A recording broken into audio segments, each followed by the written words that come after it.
J'arrivais à Florence par un matin brumeux de 1502, alors que la ville battait au rythme du sommet de la Renaissance.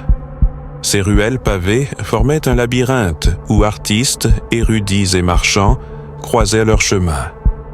Mais mon but n'était ni un grand atelier, ni l'une des célèbres places, c'était la bibliothèque Laurentiana, un lieu dont l'architecture elle-même semblait dissimuler des mystères. C'est là que Léonard de Vinci m'avait envoyé, avec un message énigmatique sur les cartes qui n'ont pas de fin. Je savais que je ne suivais pas simplement une piste, je m'approchais de quelque chose de bien plus grand. Mais qu'allais-je y découvrir? Et surtout, qui d'autre était déjà sur cette quête? La bibliothèque Laurentiana était différente de tout ce que j'avais vu auparavant. Conçue par Michel-Ange, son plafond voûté semblait murmurer des secrets à chaque pas. Une chaleur étouffante emplissait la salle principale, où de sombres étagères abritaient des manuscrits et des parchemins d'une valeur inestimable. En me présentant comme un érudit vénitien passionné de cartographie, j'obtins l'accès aux archives restreintes. Un bibliothécaire au regard méfiant me conduisit vers une salle isolée, où étaient conservées d'anciennes cartes. Parmi ces feuilles jaunies, aux bords usés par le temps, un document attira mon attention. Un planisphère sans date, annoté dans l'écriture inversée de Léonard. J'examinais chaque détail. Des lignes s'entrecroisaient en motifs qui ne correspondaient à aucun continent connu. Ce n'était pas une carte géographique, mais quelque chose de plus profond, une représentation symbolique du monde. Dans un coin inférieur, un symbole me glaça le sang. Un triangle avec un œil en son centre, identique à la marque que j'avais découverte sur le parchemin trouvé à Milan.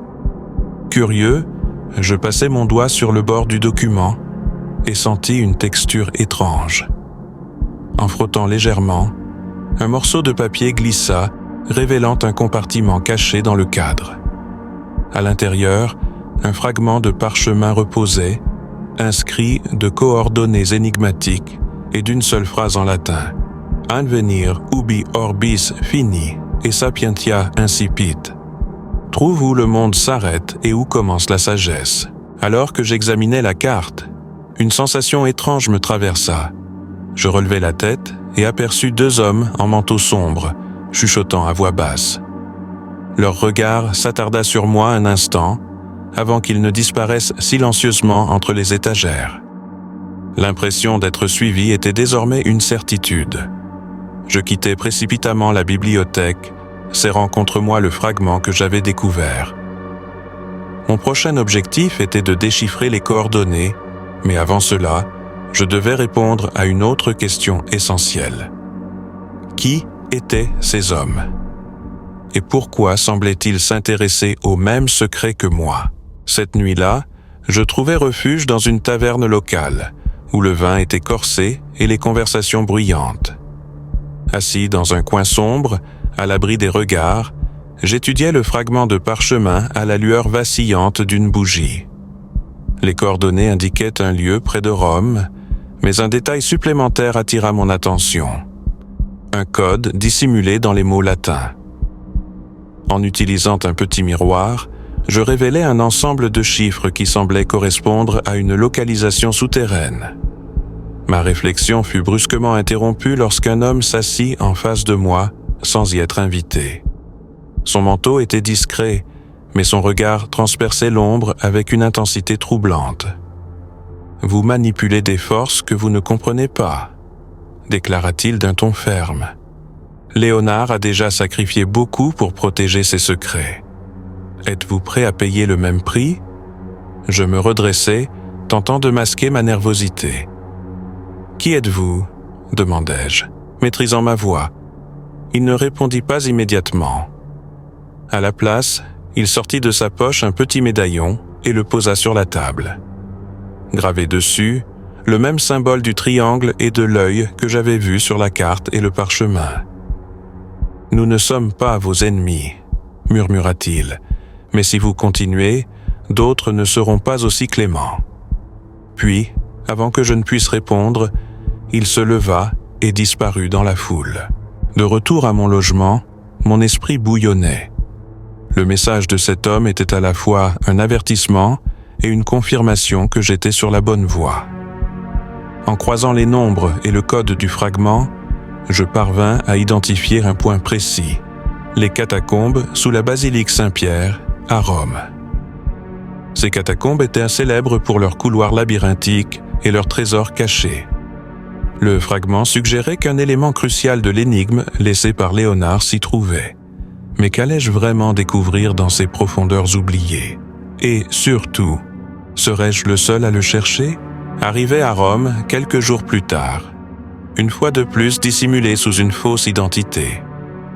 Grâce à un plan rudimentaire et à la lueur vacillante d'une lampe à huile, je pénétrai dans les catacombes.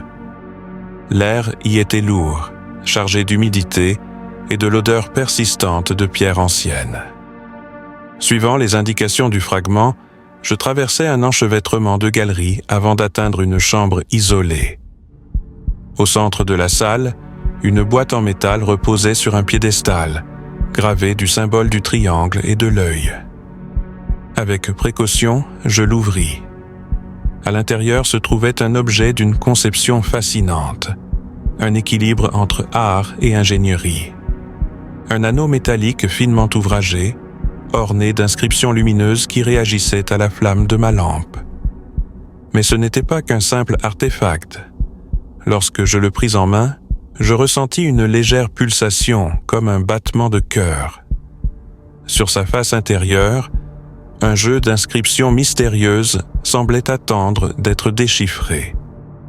Je fis pivoter l'anneau sous la lumière, et aussitôt, les symboles s'alignèrent, projetant une carte céleste. Ce n'était pas un simple plan géographique, mais un schéma des étoiles et de leurs alignements. Le message était limpide. Le prochain indice nécessiterait une compréhension dépassant les frontières du monde tangible. Alors que je tentais de percer le secret de l'anneau, un bruit attira mon attention. Des pas, mais pas seulement. Cette fois, j'entendis aussi le raclement sourd de quelque chose traîné sur la pierre. Je dissimulai précipitamment l'anneau sous mon manteau et éteignis la lampe. Tapi dans l'ombre, ma respiration ralentie, j'observais alors les mêmes hommes que j'avais croisés à la bibliothèque Lorenziana. Ils portaient des outils et des cartes, comme s'ils savaient exactement ce qu'ils cherchaient.